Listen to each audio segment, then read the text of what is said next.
Bonjour à tous, ici Amélie. Merci d'être sur ma chaîne dédiée à l'économie domestique et à la propreté. On va plonger directement dans le sujet, alors restez avec moi. On pense que le bortsch était déjà cuisiné avant le baptême de la Russie, mais depuis cette époque, peu de choses ont changé. Aujourd'hui, ce premier plat est cuisiné dans tous les foyers. Le bortsch préféré des Russes peut être cuisiné de différentes manières et chaque cuisinier a ses propres secrets pour préparer une soupe de betterave riche et lumineuse. Conseil du chef. La marmite. Dans la préparation du bortsch, un rôle important est joué non seulement par la viande et les légumes, mais aussi par les ustensiles de cuisine dans lesquels le plat sera préparé. En effet, pendant la cuisson, le bouillon nécessite une attention particulière et, en même temps, il réagit très mal à un feu puissant. Pour éviter qu'il ne bout, il faut prendre une casserole aux parois épaisses et au fond à 2 couches. Dans une telle marmite, le contenu se réchauffe rapidement, mijote et refroidit lentement. La viande.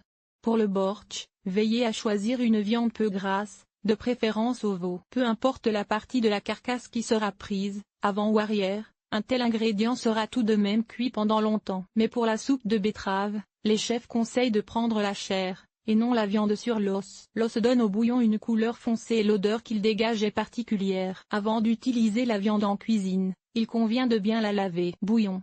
La base du bortsch ne doit pas bouillir, mais languir à feu doux, et si elle bouillonne, elle noircit simplement. En outre, pendant la cuisson de la viande, il faut mettre du céleri dans le bouillon, ce qui lui donnera une bonne saveur. L'oignon, qui absorbera toute la chaleur dégagée par la viande. Carotte, pour une belle couleur. Le légume racine peut même ne pas être épluché, il suffit de bien le rincer. Lire aussi la carte de visite des spécialités ukrainiennes et le bortsch. Il existe de nombreuses recettes du légendaire bortsch ukrainien. Carême.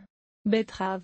De nombreuses ménagères font bouillir ou cuire la betterave au préalable, mais les cuisiniers expérimentés insistent sur le fait que ce légume ne doit être utilisé que sous forme crue. Un légume racine bouilli ou cuit au four donnera au plat une couleur et un goût complètement différents. Lire aussi le bortsch est le premier plat préféré de tous, et chaque hôtesse devrait donc savoir comment faire bouillir le bortsch avec de la betterave pour borchevka. En d'autres termes, il s'agit d'une friture de carottes, de betteraves et d'oignons. Les légumes doivent être cuits dans une petite quantité d'huile et additionnés de bouillon. Les légumes ne doivent pas être frits, mais cuits à l'étouffée, afin qu'ils deviennent plus riches en saveur et en couleur. Pâte de tomate.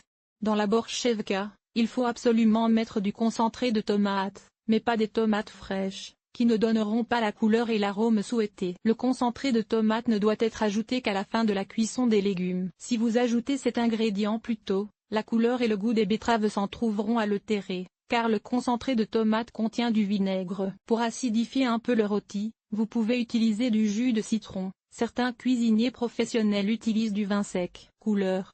Pour que le bortsch prenne une belle couleur rouge, la borchevka ne doit être mise en place que lorsque le chou et les pommes de terre sont complètement bouillis. Il est important de ne pas laisser bouillir la soupe, car si elle bout, elle perdra de sa couleur. Le sel.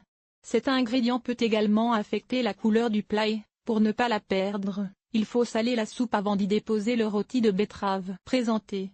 Le bortsch est un plat qui devient de plus en plus savoureux avec le temps, c'est pourquoi il faut attendre au moins une demi-heure, voire plus, avant de le servir sur la table. Au cours du processus d'infusion, les légumes donnent à la soupe leur arôme et leur saveur. En passant, le bortsch peut être réchauffé plusieurs fois, ce qui le rendra encore meilleur. Mais il ne faut pas le chauffer beaucoup et, surtout, il faut faire attention à l'ébullition, qui fait perdre la couleur à la soupe. Les dernières touches.